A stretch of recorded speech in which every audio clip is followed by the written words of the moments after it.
Before we begin, a quick and important disclaimer. The historical analysis presented in this video covers legal, financial, and marital trends during the Great Depression. Content is intended strictly for educational and entertainment purposes. It does not constitute legal, financial, or psychological advice. Family laws, economic conditions, and legal precedents vary significantly across jurisdictions and eras, and viewers should conduct their own due diligence or consult with licensed professionals before making any personal or financial decisions based on historical precedents. When the American economy collapsed in October 1929, conventional wisdom suggested that the catastrophic stress would tear marriages apart at unprecedented rates. Yet, as the breadlines grew longer and banks shuttered across the United States, the official data revealed a staggering paradox that baffled sociologists of the era. The national divorce rate did not skyrocket, it plummeted to historic lows. In an era of total systemic ruin, tens of thousands of couples who absolutely loathed each other chose to stay legally bound together. But this was not a triumph of love, nor was it a testament to traditional family values weathering the storm. It was the result of a brutal, hidden financial trap. Breaking up was simply a luxury that 90% of the American population could no longer afford. While the wealthy could still purchase their freedom, the average working-class couple was forced into an agonizing arrangement known as the empty shell marriage, living under the same roof, sharing the same meager rations, but completely estranged in every way except on paper. Yet, beneath those suppressed official statistics lies a much darker, unrecorded reality. While formal divorces dropped by nearly 25% between 1929 and 1933, the actual rate of marital dissolution reached an all-time high through a phenomenon that contemporaries called the poor man's divorce.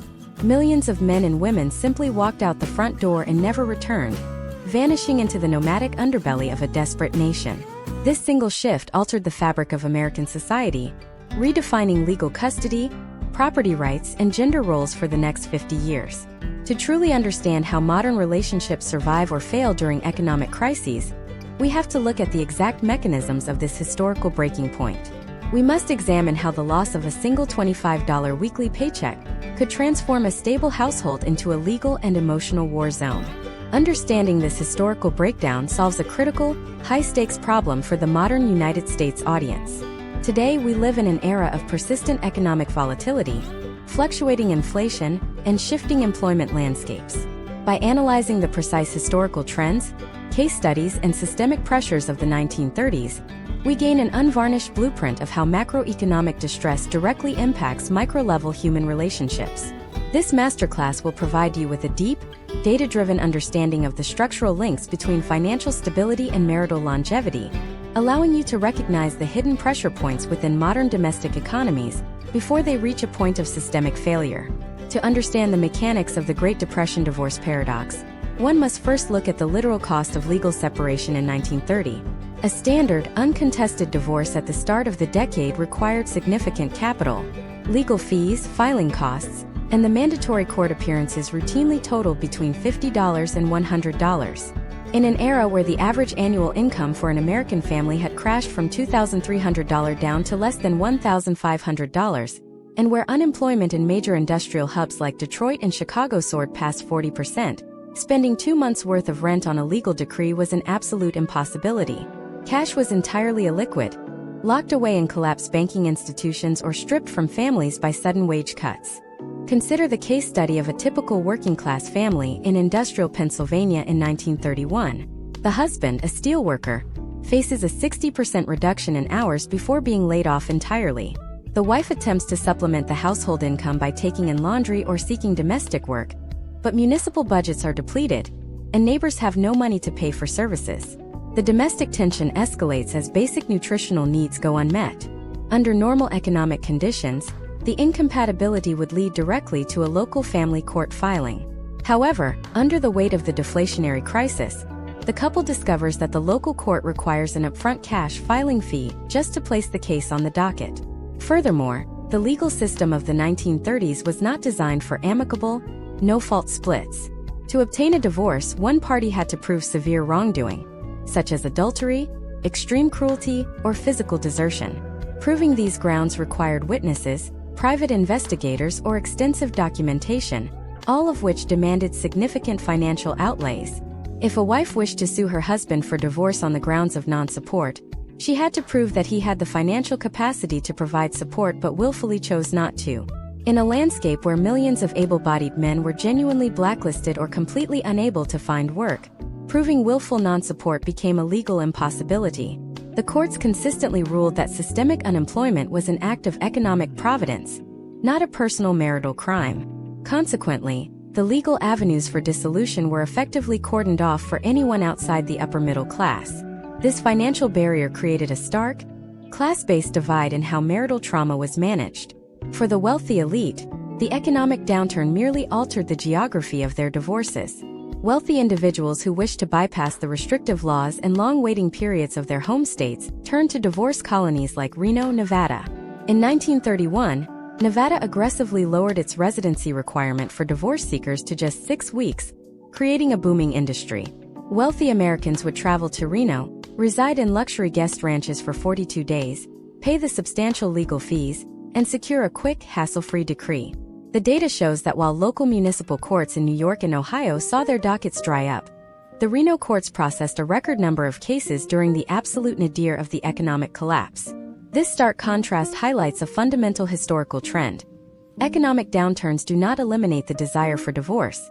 They merely codify it as a luxury good available exclusively to those with capital surplus. For the rest of the country, the inability to pay for a legal divorce forced a grim re-engineering of the domestic sphere. Couples were forced into prolonged periods of hostile cohabitation.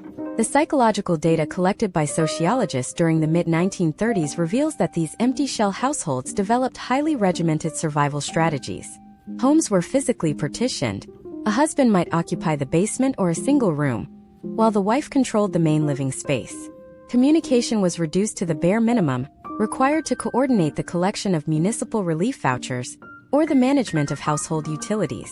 This environment created an entirely new set of psychological stressors for the children of the Depression, who grew up in households defined not by overt violence or explosive arguments, but by a freezing, perpetual silence dictated by economic confinement.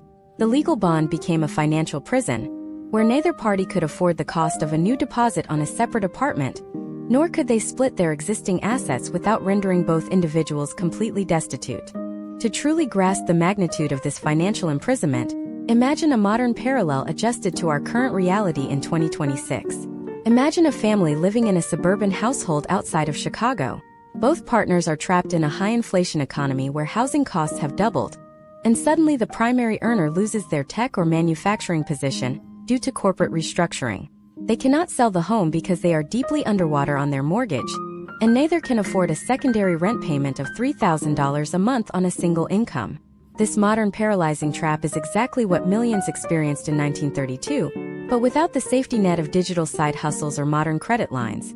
In the 1930s, the physical realities of this economic confinement forced a massive, unrecorded surge in a completely different demographic phenomenon: desertion.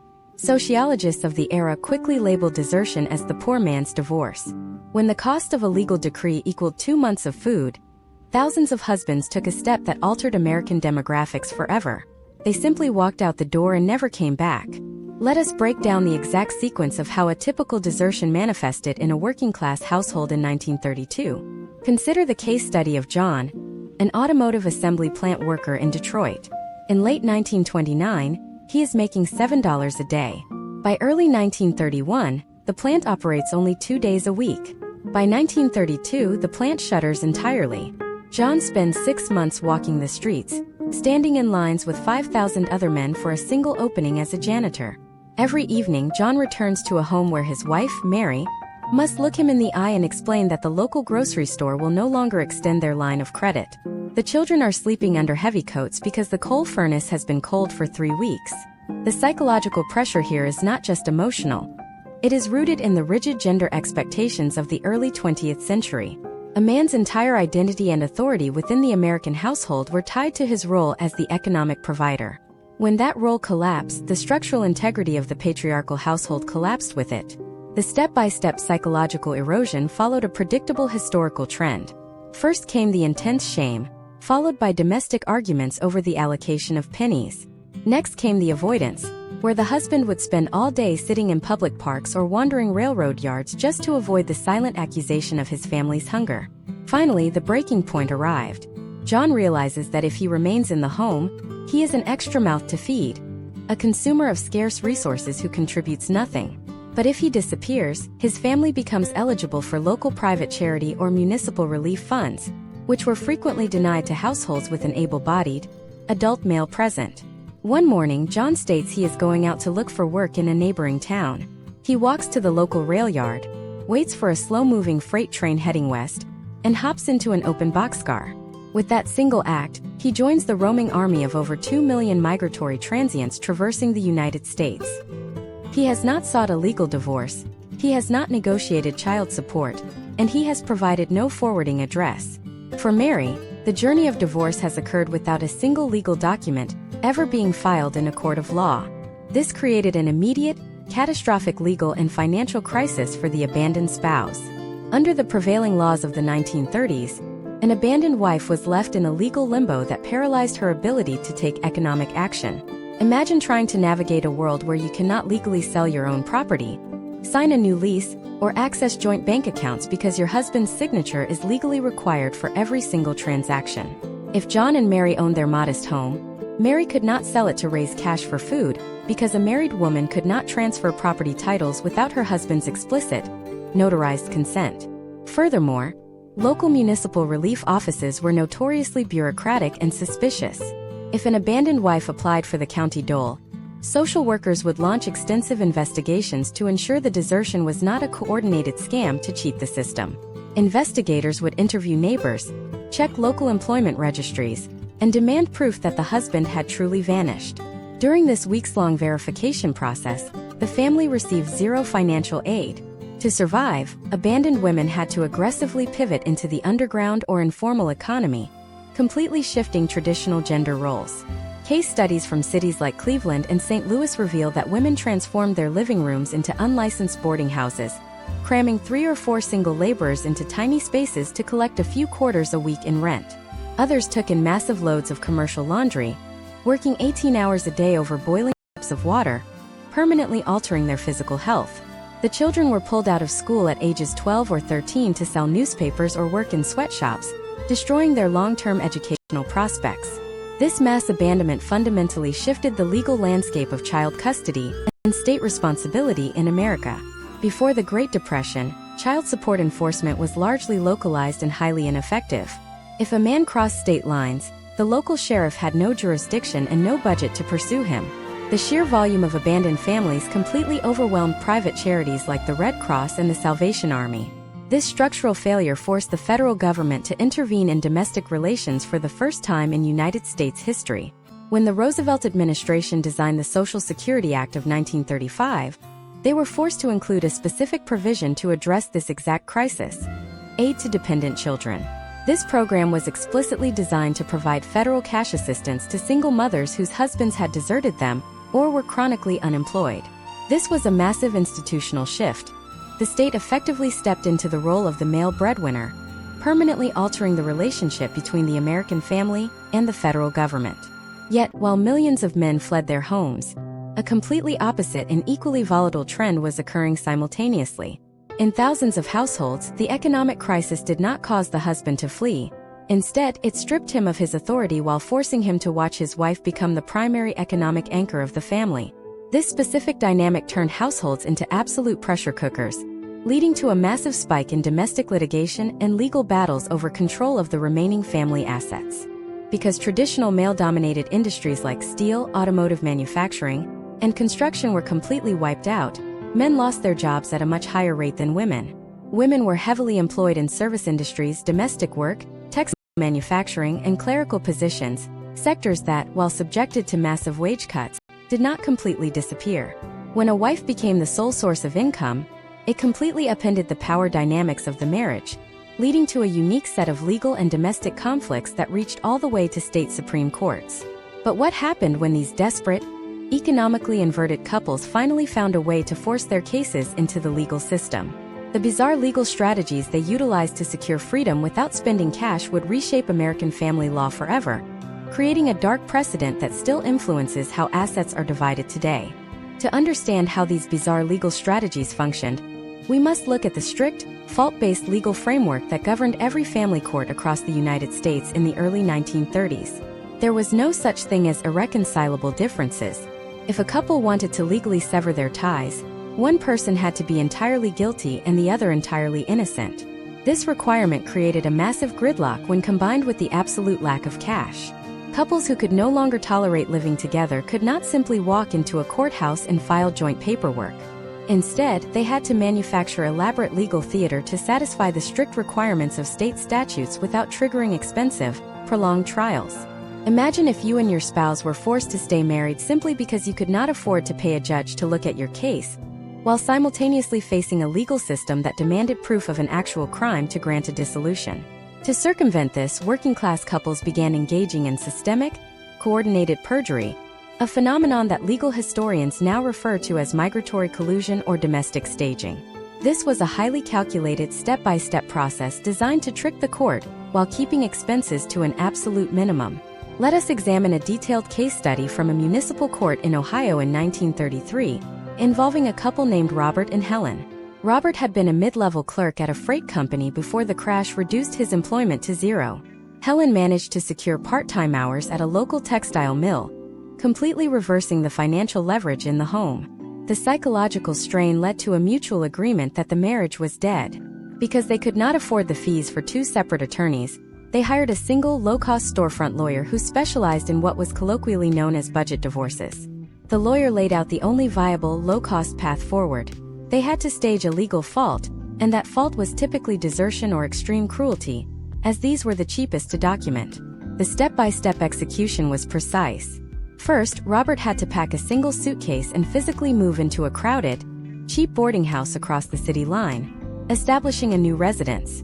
Next, he had to purposefully ignore a formal, written demand from Helen's lawyer requesting that he return home and provide financial support. This paper trail was crucial. It established the legal illusion of willful neglect and abandonment. The true deception occurred on the day of the hearing. Helen would take the stand, accompanied by a paid witness, often a neighbor or a relative who was compensated with a few dollars or a home-cooked meal. The witness would swear under oath that they had seen Robert packing his bags and screaming at Helen, declaring his intent to abandon her forever. Robert, by prior agreement with the lawyer, would simply fail to appear in court. By refusing to contest the charges, Robert allowed the judge to issue a default judgment in Helen's favor. This specific strategy saved hundreds of dollars in trial costs because a default judgment required no cross-examination, no discovery of hidden assets, and no prolonged litigation. However, this reliance on default judgments and staged faults introduced a massive structural vulnerability into American family law. Because the entire process was built on a foundation of manufactured evidence and collusive agreements, it opened the door for severe abuse, particularly regarding the division of property and the assignment of debt. If one party decided to break the secret agreement midway through the process, the other could be completely ruined. For instance, if Robert suddenly decided he wanted to contest the divorce out of spite or a desire to claim a share of Helen's meager mill wages, he could present evidence of the collusion to the judge. Under the laws of the 1930s, if a judge discovered that a husband and wife had agreed beforehand to split or had staged the grounds for the filing, the entire case was immediately thrown out under the doctrine of connivance. Furthermore, both parties could face criminal charges for perjury. This meant that the entire journey toward freedom was a high-stakes game of mutual assured destruction, where a single betrayal could trap both individuals in a legal and financial nightmare. This environment of economic desperation and legal manipulation fundamentally altered how asset division was handled by the courts, creating historical trends that persist into our modern era. Before the Great Depression, when a wealthy or middle-class couple split, the court's primary objective was to maintain the economic status quo, usually by ordering the husband to pay permanent alimony to the wife to ensure she maintained her standard of living. But as the economy cratered, judges quickly realized that ordering an unemployed or underemployed man to pay alimony was completely futile. You cannot squeeze blood from a stone. Consequently, family court judges across the United States began shifting their focus away from ongoing financial support and toward the immediate, absolute division of tangible property. This was the birth of modern equitable distribution principles. If a husband could not pay $20 a month in alimony, the court would instead award the wife full title to the family home, the furniture, or any remaining life insurance policies. The court effectively traded future income streams for immediate, hard assets. This shift had massive, unintended consequences for women. On one hand, it gave some women immediate, unencumbered ownership of property, allowing them to use the asset to generate income, such as turning the home into a boarding house. On the other hand, it stripped them of long-term financial security. If the home was heavily mortgaged or located in a neighborhood where property values had collapsed by 80%, the wife was left with an illiquid asset that carried massive tax liabilities and maintenance costs, while the husband walked away with zero future financial obligations to the family.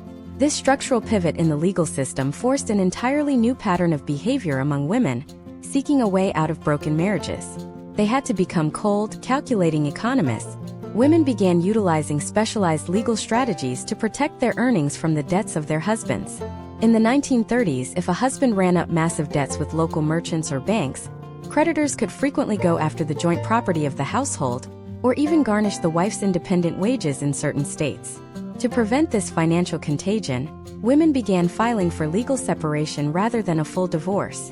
A legal separation was slightly cheaper, and allowed the wife to obtain a court order that legally insulated her income and assets from her husband's creditors without officially dissolving the marriage bond. This strategy became a vital shield for thousands of working women, allowing them to keep food on the table for their children, while their estranged husbands sank deeper into the macroeconomic abyss. But this temporary shield was merely a stopgap measure. As the decade ground on, the pressures of the economic collapse began to expose an even deeper, more terrifying crack in the social fabric. When the legal systems and the financial strategies failed entirely, couples found themselves pushed into a realm of domestic warfare that the courts were utterly unprepared to handle, leading to a wave of high-profile legal battles that would shock the entire nation. To understand the full scope of this domestic warfare, we must analyze how the catastrophic financial collapse of the early 1930s physically weaponized the architecture of the American home. When a marriage dissolved in an era of surplus, one party packed a suitcase and moved across town. But by 1934, with the national real estate market utterly paralyzed and foreclosures reaching an all-time high, physical separation became an impossible financial luxury. This forced couples into a state of hyper-proximate hostility, transforming ordinary bungalows and tenements into legal battlegrounds where every square foot of space was fiercely contested.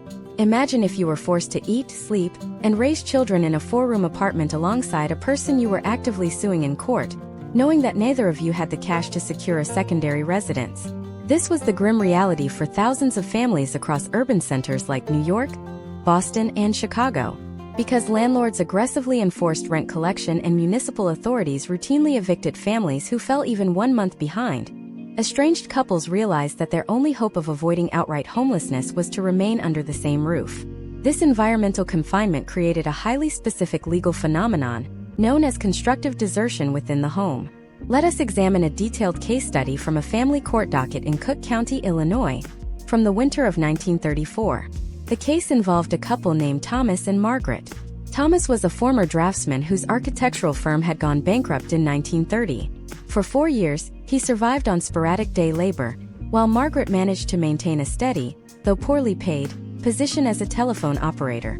The compounding financial stress completely eroded their relationship, culminating in Margaret filing a formal petition for divorce on the grounds of extreme cruelty and non-support. Under standard legal procedures, Thomas would have been expected to vacate the premises upon the filing of the suit. However, Thomas had exactly 43 cents to his name and no living relatives who could take him in. Faced with the prospect of sleeping on the freezing streets of Chicago, Thomas refused to leave the apartment. His defense attorney argued before the court that forcing an unemployed man out of his primary residence during an unprecedented macroeconomic crisis constituted an unconstitutional threat to his survival. The judge, recognizing the systemic nature of the problem, issued a temporary order that allowed Thomas to remain in the apartment, but mandated a strict physical partition of the living space. The step-by-step enforcement of this court order provides a window into the bizarre realities of Depression-era domestic life.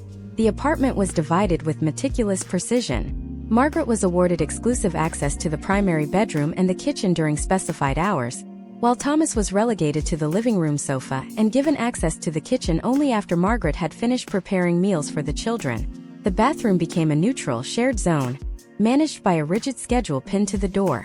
This arbitrary division of space quickly degenerated into a war of attrition. Because Thomas could not contribute cash to the rent or the utility bills, Margaret began using her financial leverage as a psychological weapon. She cut off Thomas's access to the radio, which was the primary source of entertainment and news during the decade. She locked the kitchen pantry with a padlock chain, forcing Thomas to rely on public soup kitchens for his daily sustenance while his family 8 yards away from him. Thomas retaliated by sabotaging the household infrastructure, dismantling parts of the coal stove or removing light bulbs from the rooms Margaret occupied. The legal system was completely unequipped to handle these granular, daily micro-agreements. Police departments were overwhelmed with domestic calls where no physical violence had occurred, but where couples were accusing each other of violating court-mandated spatial boundaries. When these cases returned to the family court judges, the magistrates frequently expressed sheer exasperation. Historical transcripts reveal judges begging couples to exercise basic Christian charity, openly admitting that the law possessed no mechanisms to regulate the exact placement of a husband's personal belongings within a shared living room. This gridlock within the home directly influenced historical trends regarding the escalation of marital litigation. Because couples could not separate physically, they used the legal system to air their grievances in the most public and damaging ways possible. The courts saw a massive spike in petitions for injunctions, where one spouse would ask a judge to legally forbid the other from speaking to them, looking at them, or entering specific rooms of the house. These legal filings were not driven by a belief that a piece of paper would alter human behavior. They were strategic maneuvers designed to build a comprehensive record of mental cruelty that could be used to secure a favorable property settlement, if and when the economy eventually recovered. Furthermore, this atmosphere of prolonged domestic warfare had a devastating impact on the broader legal concepts of privacy and marital privilege. To prove that a spouse was violating a spatial order or engaging in psychological sabotage, individuals began deploying their own children as legal spies. In the family courts of the mid-1930s, it became commonplace for minors as young as 8 years old to be called to the witness stand to testify against a parent. A daughter would be asked to swear under oath whether her father had entered the kitchen during her mother's mandated hours, or a son would be forced to detail the exact words of an insult shouted through a bedroom door. This shattered the traditional legal boundary that protected the sanctity of the nuclear family, turning children into active instruments of state-monitored domestic surveillance. As these localized battles intensified, they began to spill over into the corporate and commercial realms, dragging third-party institutions into the marital conflict. For example, when an estranged husband lost his job, he would often attempt to blame his wife's legal actions for his unemployment, suing her for alienation of affection or tortious interference with his career. Conversely, wives would launch aggressive campaigns against their husbands' remaining employers, writing formal letters to corporate boards demanding that the husband's wages be paid directly to the family to prevent starvation. This meant that a private marital breakdown could instantly transform into a public corporate crisis, threatening the last remaining stable employment structures in a community. This structural breakdown of the domestic economy was not just an urban phenomenon. In rural America, the intersection of the Great Depression and the catastrophic Dust Bowl created an even more volatile environment for failing marriages, where the division of assets did not involve apartments and radios, but dying livestock and barren land. The unique legal battles that exploded across the American heartland would challenge the very foundations of agricultural property law. But as bad as the situation was in the cities and on the farms, a new highly controversial legal mechanism was quietly gaining traction in the halls of state legislatures, one that threatened to completely bypass the traditional court system and unleash an unprecedented wave of unregulated marital freedom across the United States. To understand the legislative panic that gripped the United States by 1935, one must look at the structural collapse of state tax revenues. As property values plummeted and businesses went bankrupt, state governments found themselves entirely destitute, unable to fund basic infrastructure or public relief programs. In a desperate bid to generate alternative revenue streams, several state legislatures realized they could monetize domestic misery by turning their jurisdictions into regulatory havens for rapid, frictionless divorces. This economic calculation sparked a fierce legislative arms race that fundamentally altered the federal dynamics of family law and challenged the constitutional principle of full faith and credit. Imagine a scenario in 2026 where individual states, facing severe fiscal deficits due to a sudden technological disruption, begin passing radically deregulated laws for digital asset division or instant domestic dissolution, just to attract out-of-state filing fees. This is precisely what occurred in the mid-1930s when states like Florida, Idaho, and Arkansas watched the financial success of Nevada's 6-week residency law and decided to replicate the model. They slashed their own residency requirements down to a matter of weeks and instructed local judges to rubber stamp out-of-state petitions with zero administrative delay. Let us analyze a detailed case study of this legislative predation in Arkansas in 1935. The Arkansas legislature, facing near total default on its state bonds, passed a bill that dropped the state's residency requirement for divorce seekers to a mere 2 months. The goal was to attract wealthy residents from neighboring Missouri, Tennessee, and Texas who were willing to travel and spend money on Arkansas hotels, restaurants, and legal services in exchange for a quick exit from their marriages. The step-by-step process of exploiting these new laws reveals a highly commercialized system. Consider an executive from St. Louis named Arthur. Under Missouri law, Arthur could not secure a divorce without proving severe, documented physical cruelty or adultery in a trial that would take up to a year and cost thousands of dollars. Instead, Arthur takes a 2-month leave of absence, rents a room in a designated resort hotel in Hot Springs, Arkansas, and registers to vote locally to establish legal residency. The day his 60 days expire, his Arkansas attorney files a petition based on the broad, subjective ground of personal incompatibility. The local judge, whose salary is directly funded by these out-of-state filing fees, grants the decree in a closed hearing lasting less than 10 minutes. Arthur boards a train back to Missouri the same afternoon legally free. This commercialization of family law triggered a massive constitutional crisis regarding interstate legal recognition. When Arthur returned to Missouri, his estranged wife, Sarah, who had remained in St. Louis, immediately filed a countersuit in Missouri courts.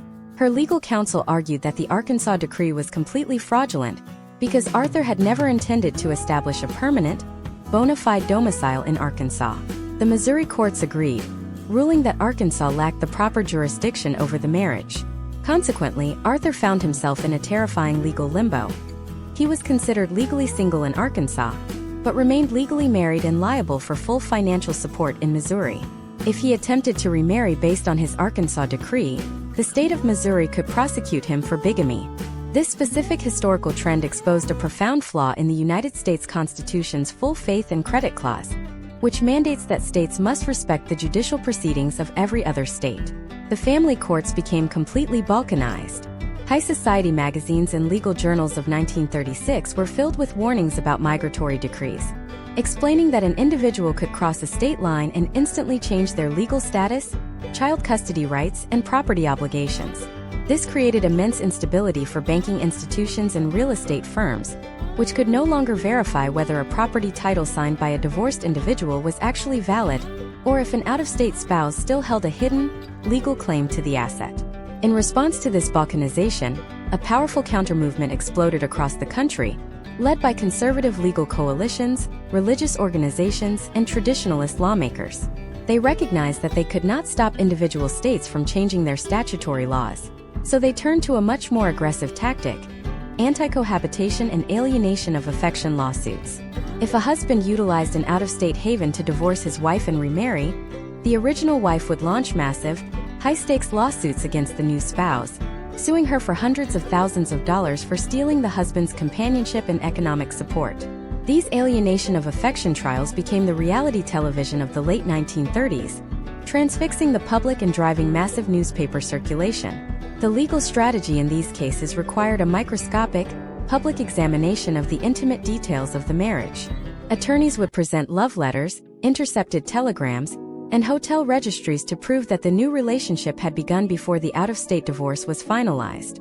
This turned the legal journey into an absolute reputational slaughterhouse, where the financial costs of defending against an alienation suit far outweighed the savings gained from the quick out-of-state decree. Simultaneously, the economic pressures of the late 1930s forced the legal system to confront a completely new demographic reality: the rise of the independent, self-supporting female litigant. As women continued to hold on to service sector jobs while men faced structural unemployment, the traditional assumption that a divorced woman would automatically become a public charge or starve without permanent alimony began to shatter. Judges began issuing historic rulings that openly questioned the necessity of lifelong spousal support, arguing that in a modern, industrialized economy caught in a prolonged depression, both genders had an equal obligation to pursue economic self-sufficiency. This jurisprudential shift was a double-edged sword. While it advanced the legal recognition of women as independent economic actors, it was frequently used by conservative judges as an excuse to strip vulnerable women of any long-term financial security. If a woman had managed to earn even a microscopic wage as a seamstress or clerk during the marriage, the court would use that data point to deny her any share of her husband's future earning potential, leaving her entirely exposed to the next wave of the economic downturn. As the decade drew to a close, this intersection of legislative deregulation, constitutional conflict, and shifting gender economics pushed the American family structure to a massive tipping point. The traditional, localized control of marriage had utterly failed to withstand the macroshocks of the Great Depression. But just as the legal systems were attempting to stabilize these conflicting state laws, a massive external shock was brewing on the global horizon, one that would instantly render these domestic legal battles obsolete and force every single American couple into a completely different, high-stakes struggle for survival that would rewrite the rules of relationships for the next generation. But what happened when the federal government decided to step in and use the impending threat of global warfare to forcibly reconstruct the American marriage? To understand the federal government's radical intervention into the American institution of marriage, we must examine the geopolitical landscape of the late 1930s. As the United States slowly climbed out of the depths of the economic collapse, the looming threat of conflict in Europe forced Washington to shift from domestic relief programs to massive military mobilization. This structural pivot required the rapid introduction of the peacetime draft under the Selective Training and Service Act of 1940. This single piece of federal legislation instantly weaponized the legal status of marriage, turning the family unit into a primary tool for military conscription and creating a brand new wave of domestic manipulation that caught family court judges completely off guard. Imagine a modern scenario in 2026 where the federal government suddenly links student loan forgiveness, housing subsidies, or draft exemptions to a strict, biometric verification of a citizen's marital status. The immediate societal reaction would be a massive rush to the altar or the courthouse to secure whatever legal designation provided the highest level of survival. In 1940, this exact phenomenon manifested as the draft dodger marriage trend.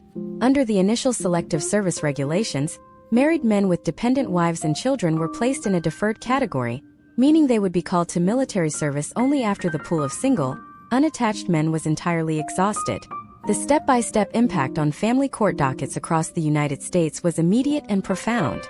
For nearly a decade, the overarching historical trend had been the suppression of formal divorces and the escalation of bitter, unresolved marital standoffs due to a lack of capital. Suddenly, the selective service deferment policy completely changed the economic value of a bad marriage.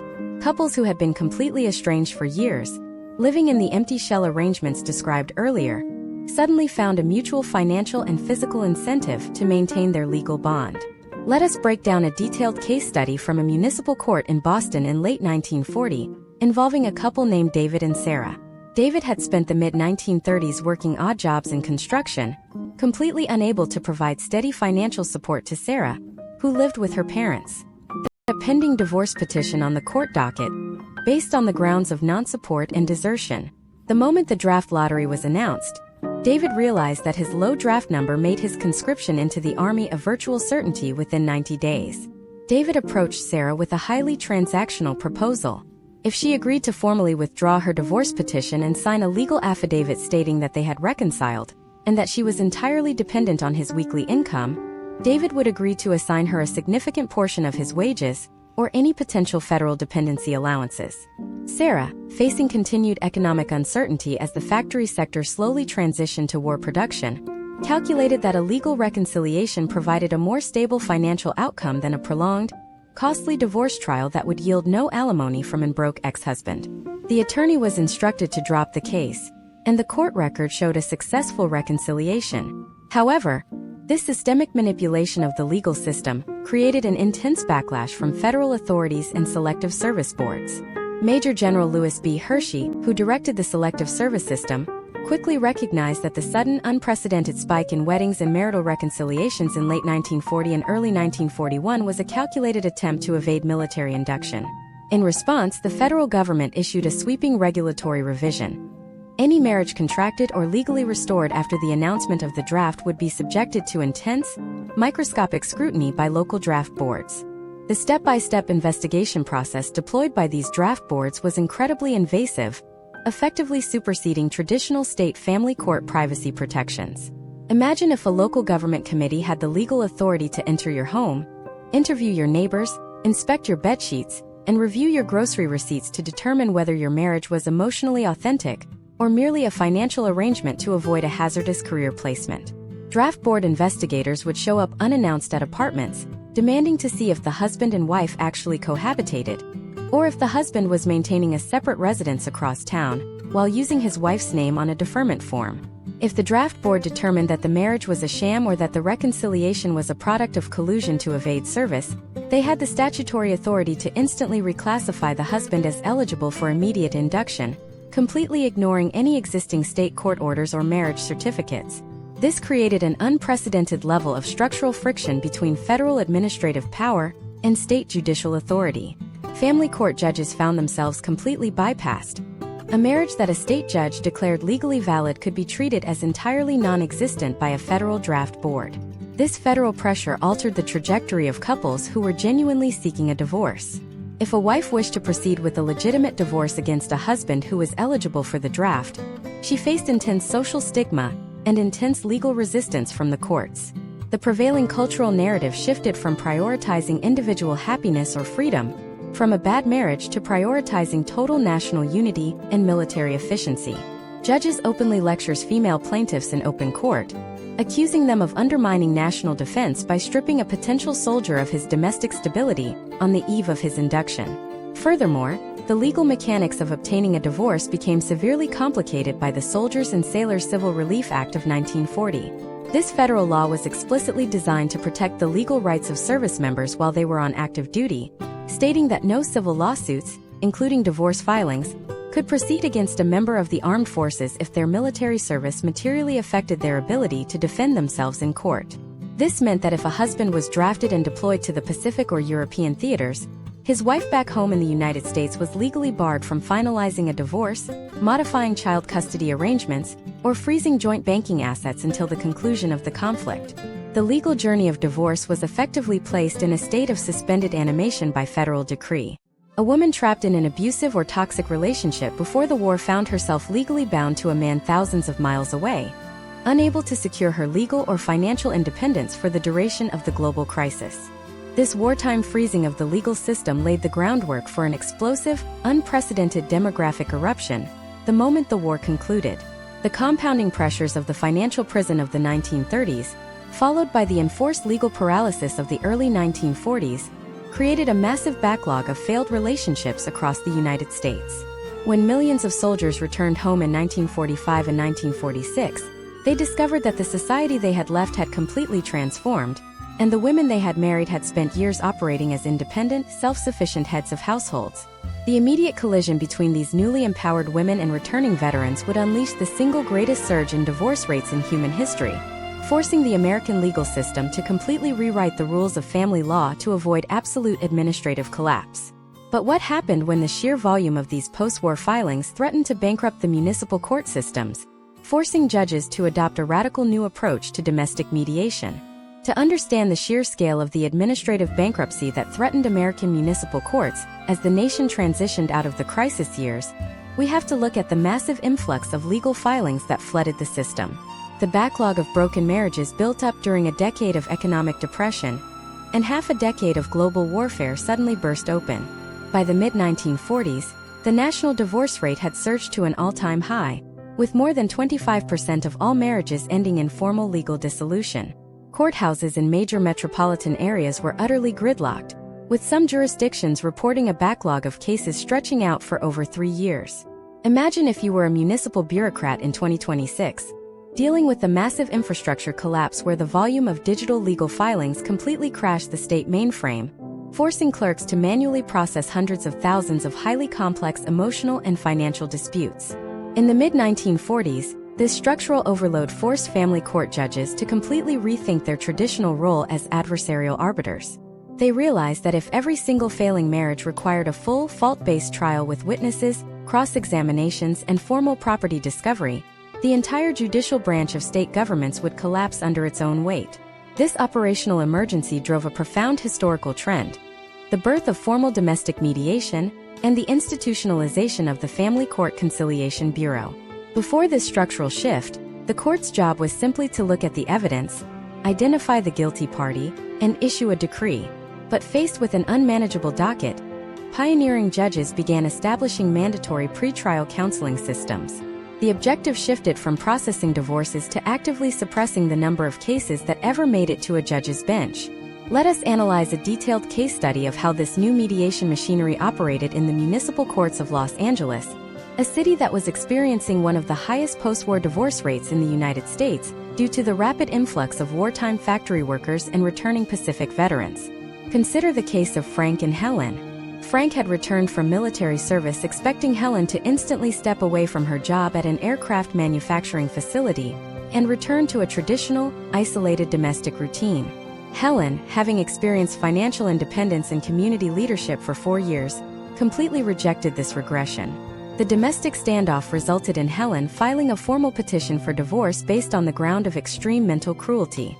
Under the newly established Conciliation Bureau rules, Helen and Frank were legally barred from entering a courtroom until they underwent a mandatory, state-administered mediation process. The step-by-step mechanics of this process were highly clinical and designed to de-escalate financial and emotional panic. First, the couple was separated and interviewed by a court-appointed social worker or industrial psychologist. These professionals were not interested in who committed a legal fault.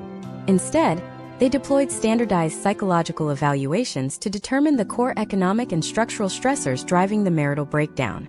The mediator would construct a detailed household budget, mapping out Frank's post-war employment opportunities alongside Helen's potential earnings. In many cases, the mediation revealed that the desire for divorce was not driven by deep-seated incompatibility, but by acute financial anxiety surrounding the sudden termination of wartime federal subsidies and the rising cost of post-war civilian housing. By forcing the couple to sit down with a neutral third party and systematically analyze their domestic economy, the Conciliation Bureau could offer targeted structural solutions, such as referring Frank to federal job placement programs under the GI Bill, or helping the couple secure low-interest housing loans. If a financial compromise was reached, the mediator would draft a formal document known as a reconciliation agreement. This was a legally binding contract signed by both husband and wife, filed directly with the court. The agreement was incredibly granular, dictating everything from how the weekly paycheck would be deposited into joint bank accounts to the exact allocation of funds for grocery purchases, rent, and life insurance premiums. If either party violated the terms of this economic blueprint, they could be held in contempt of court without the other party needing to file an entirely new divorce suit. This introduction of psychological and financial mediation successfully diverted nearly 30% of pending cases away from full trials, providing a critical safety valve for the overburdened legal system. However, this shift also introduced a highly problematic historical trend. Because the primary goal of the Conciliation Bureau was to protect the state's budget and maintain demographic stability, mediators frequently applied immense, manipulative psychological pressure on women to force them to drop their legitimate legal claims. Historical transcripts from these mediation sessions reveal that female plaintiffs were routinely told that their independence was a form of psychological neurosis that threatened national recovery. Social workers would argue that a husband's post-war anger or non-support was merely a temporary symptom of military trauma, and that it was the wife's civic duty to endure emotional distress or financial deprivation to preserve the nuclear family. Consequently, thousands of women were pressured into signing reconciliation agreements that effectively stripped them of their legal leverage, forcing them back into toxic, volatile households where the underlying structural conflicts remained completely unresolved.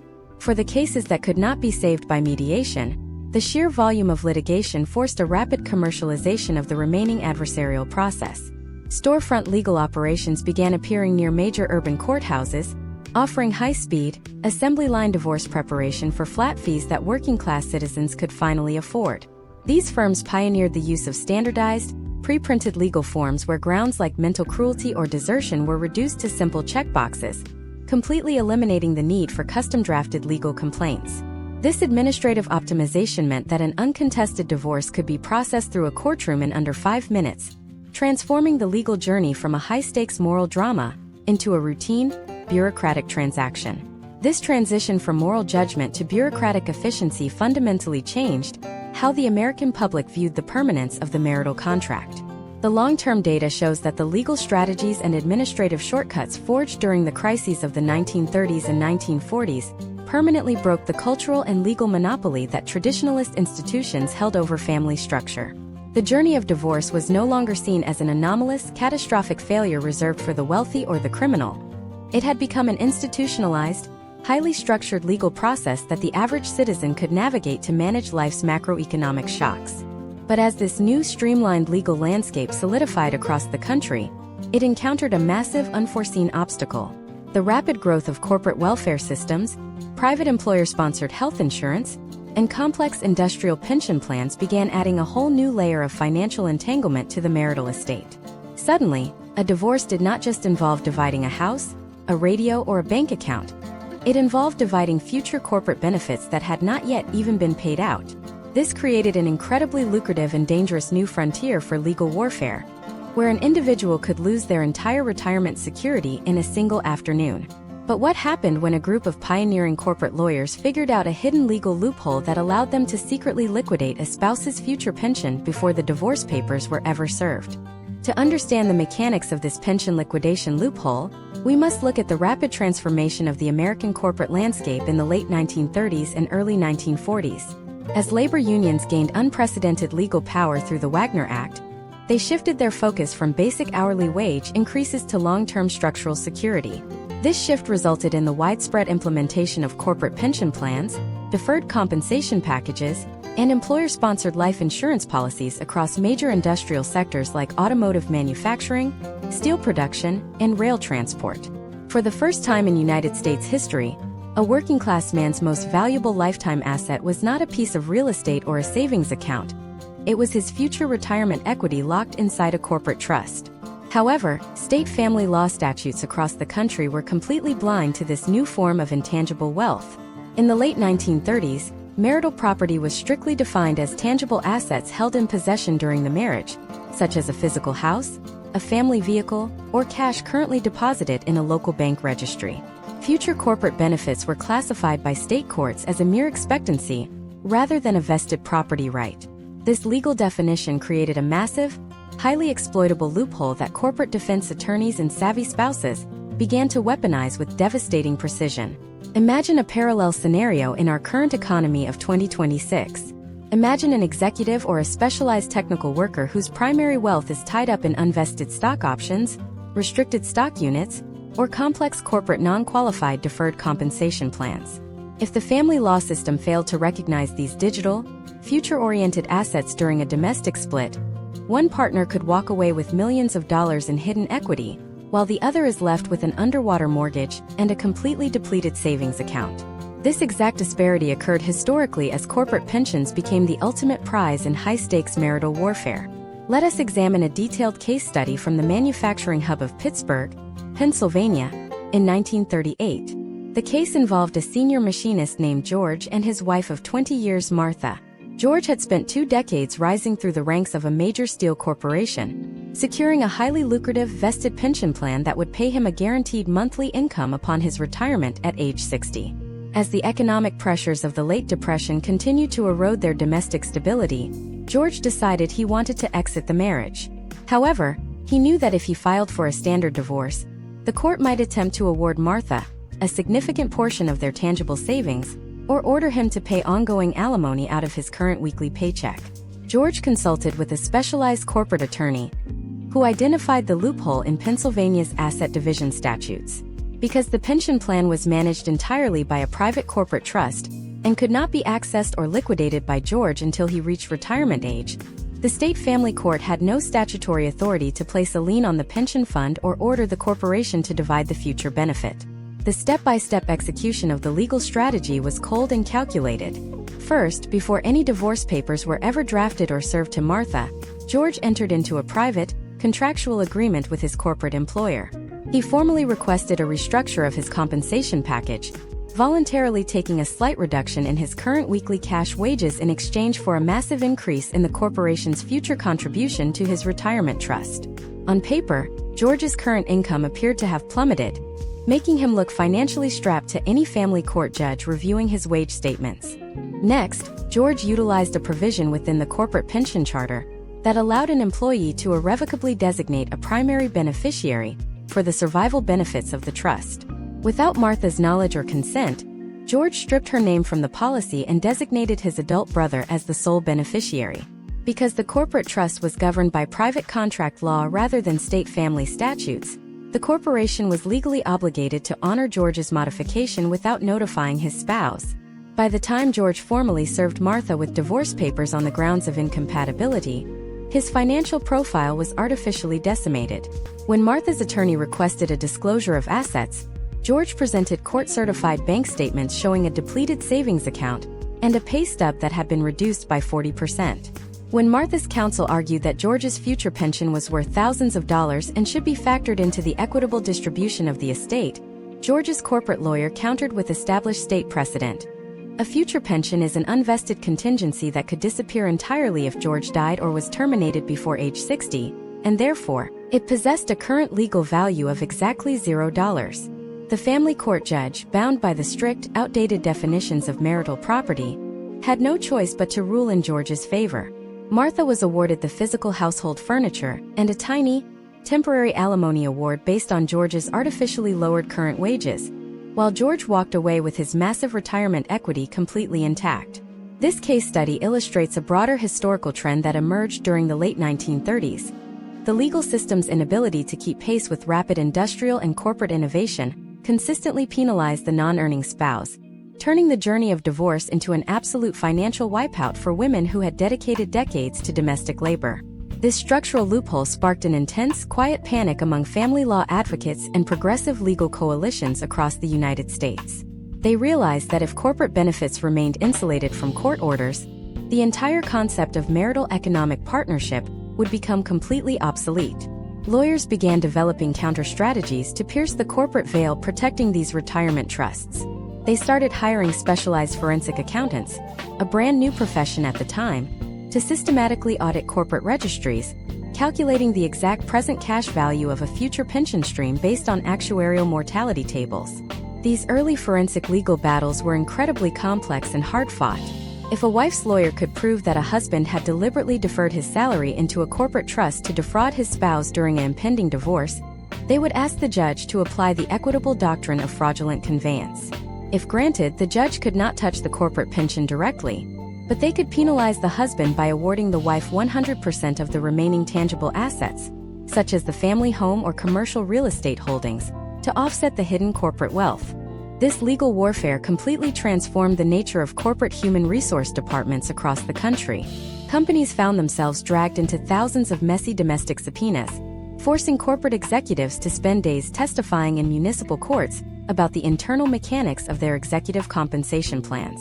To protect themselves from this administrative burden, major corporations began rewriting their pension charters, inserting strict anti-alienation clauses that explicitly forbade any state court from dividing, garnishing, or attaching an employee's retirement fund for domestic relations purposes. This corporate countermove effectively locked the door on family court judges for the next several decades, setting up a massive structural conflict between state judicial power and corporate autonomy that would not be fully resolved until historic federal legislation was passed in the latter half of the century. As these corporate legal strategies intensified, they coincided with an even more bizarre and desperate trend among working-class couples who could not afford high-priced corporate attorneys. Trapped between an unyielding legal system, a lack of liquid cash, and the sudden emergence of these complex corporate assets, ordinary citizens began turning to a form of radical extra-legal self-help that would completely shock the conscience of local communities. When the courts and the corporate loopholes failed to provide a clean break, some individuals decided to completely manufacture a spouse's legal demise, utilizing a highly dangerous psychological phenomenon that family courts were completely unprepared to diagnose.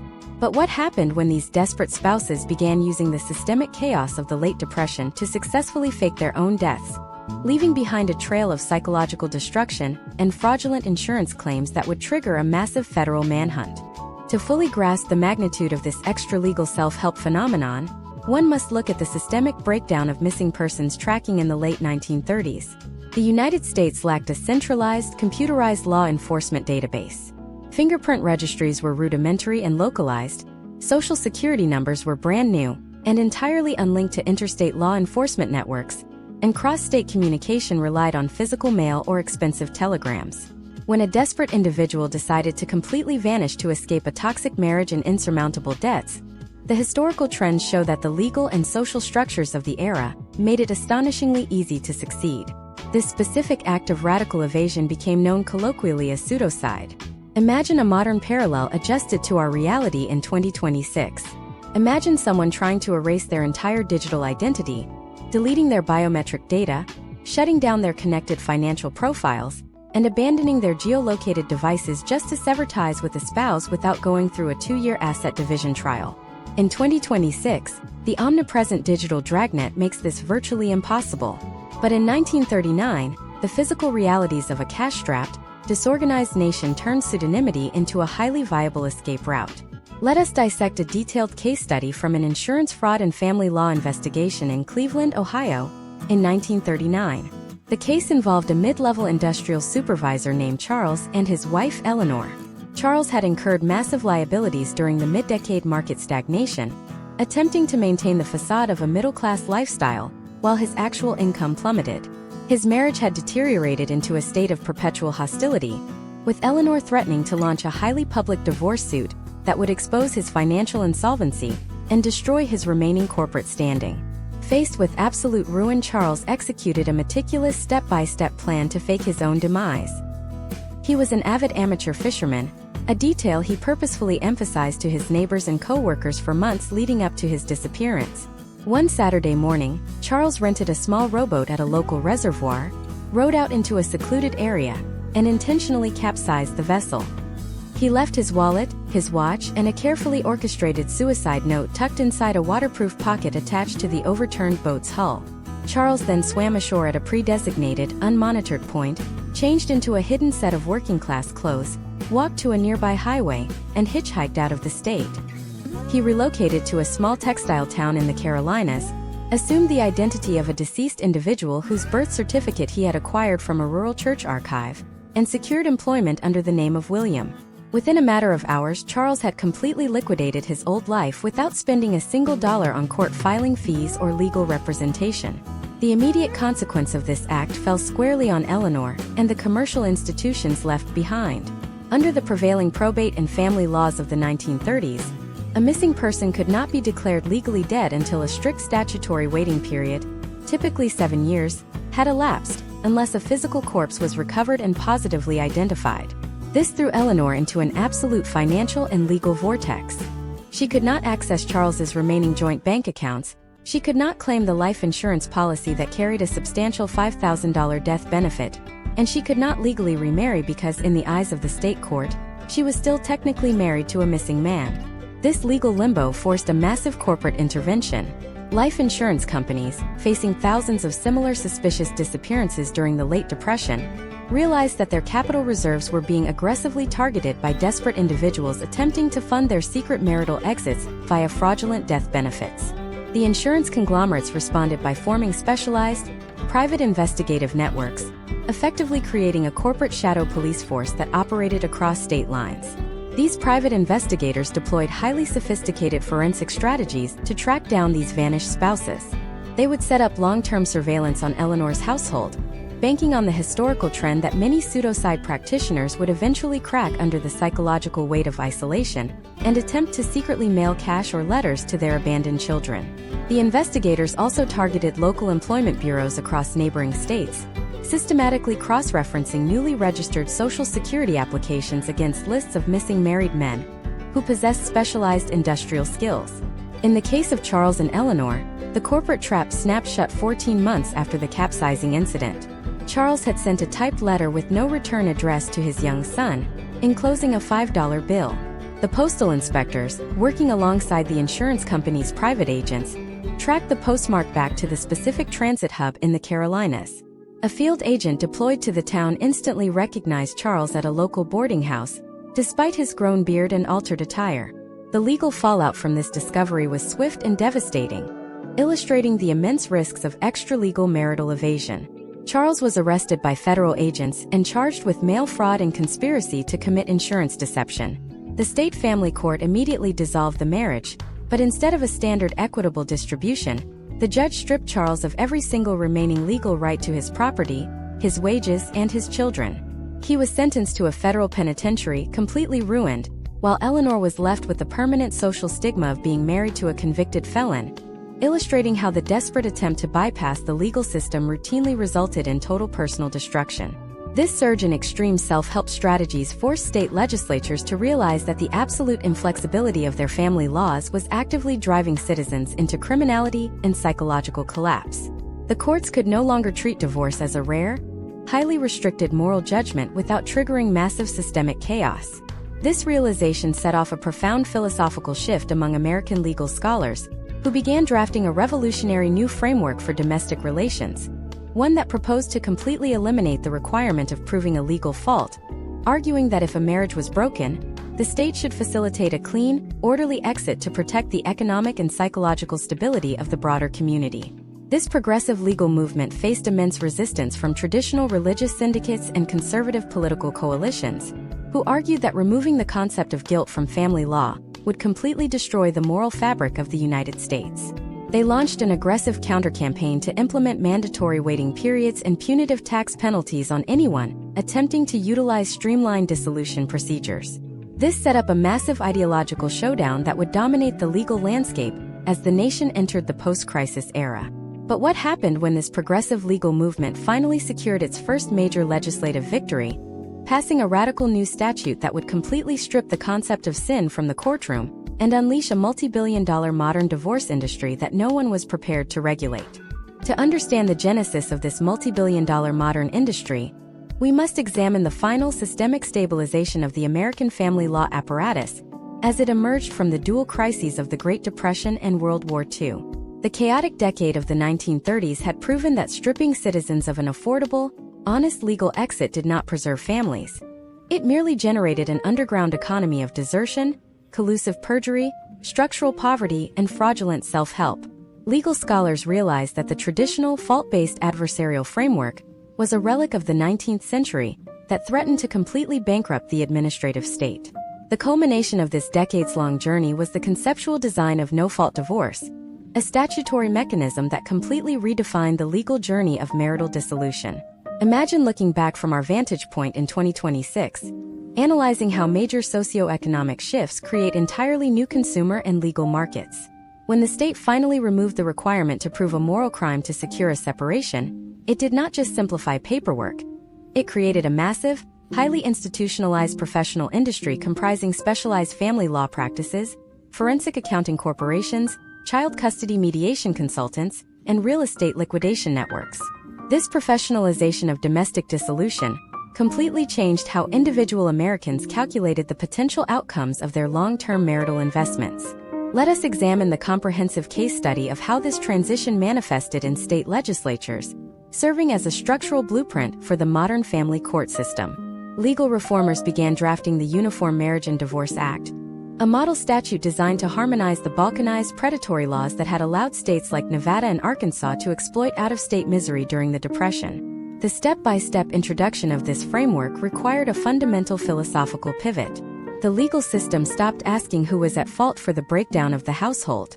Instead, the court was instructed to ask a single objective question: has the marital relationship undergone an irretrievable breakdown with no reasonable prospect of reconciliation? The historical trends tracking the implementation of this system reveal immediate, far-reaching economic consequences. First, the elimination of the fault requirement completely wiped out the industry of domestic staging and manufactured perjury that had defined the 1930s. Spouses no longer had to hire low-cost storefront lawyers to script fake desertions or pay neighbors to swear to false instances of extreme cruelty. This drastically reduced the upfront, transactional cost of filing a petition, allowing working-class individuals to access the formal legal system rather than resorting to the poor man's divorce of total abandonment. Secondly, the introduction of no-fault principles completely transformed the calculation of property distribution. Under the old system, if a wife proved her husband was guilty of adultery or extreme cruelty, the judge would routinely penalize the husband by awarding the wife a massive, disproportionate share of the marital assets as moral punishment. In the new administrative framework, asset division was completely decoupled from personal conduct. Courthouses adopted strict, mathematical formulas designed to achieve an equitable distribution of all assets acquired during the marriage, regardless of who decided to end the relationship. This shift turned the courtroom journey from a high-stakes emotional tribunal into a precise, corporate liquidation process. However, this transition to a cold mathematical framework introduced a new set of structural vulnerabilities that modern Americans must navigate today. While the system became more efficient, the rapid professionalization of the process meant that individuals who possessed superior financial resources could deploy complex legal strategies to insulate their wealth. Instead of hiding behind private corporate trusts or staging physical desertions as they did in 1938, affluent litigants in the modern era began deploying sophisticated asset protection mechanisms, non-qualified deferred compensation structures, and intricate premarital agreements to dictate the terms of a potential split decades before a crisis ever hit. To see how these historical precedents directly influence our lives in 2026, consider the step-by-step reality of a modern domestic dissolution. When an economic shock or a shift in the employment market strains a household today, the legal journey is governed by the precise mechanisms forged during the mid-20th century. The court immediately mandates a total, transparent financial disclosure, requiring both parties to submit every single digital bank ledger, retirement account statement, and real estate valuation. If one party attempts to obscure their true earning capacity or alter their salary structure to minimize their obligations, modern forensic accountants utilize data tracking systems to identify the fraud, building directly on the investigative techniques developed by the insurance companies and draft boards of the 1940s. Furthermore, the mandatory mediation systems that were originally created as desperate, post-war operational emergency measures to prevent courthouse bankruptcy have now become the universal gold standard of family law. Today, over 80% of domestic disputes are resolved in private, structured mediation offices before a single document is ever presented to a judge. These modern mediation sessions deploy identical principles to those pioneered by the early conciliation bureaus, forcing couples to systematically analyze their household budgets, map out child custody schedules, and separate their emotional grievances from their objective economic realities. This deep-dive masterclass into the history of the Great Depression divorce journey provides us with an unvarnished truth. Human relationships do not exist in a vacuum. They are profoundly shaped, constrained, and directed by the macro-level economic policies, statutory definitions of property, and administrative structures of the state. When the economy collapses, the family unit is forced to absorb the shock, rewriting its internal rules of survival to match the realities of the market.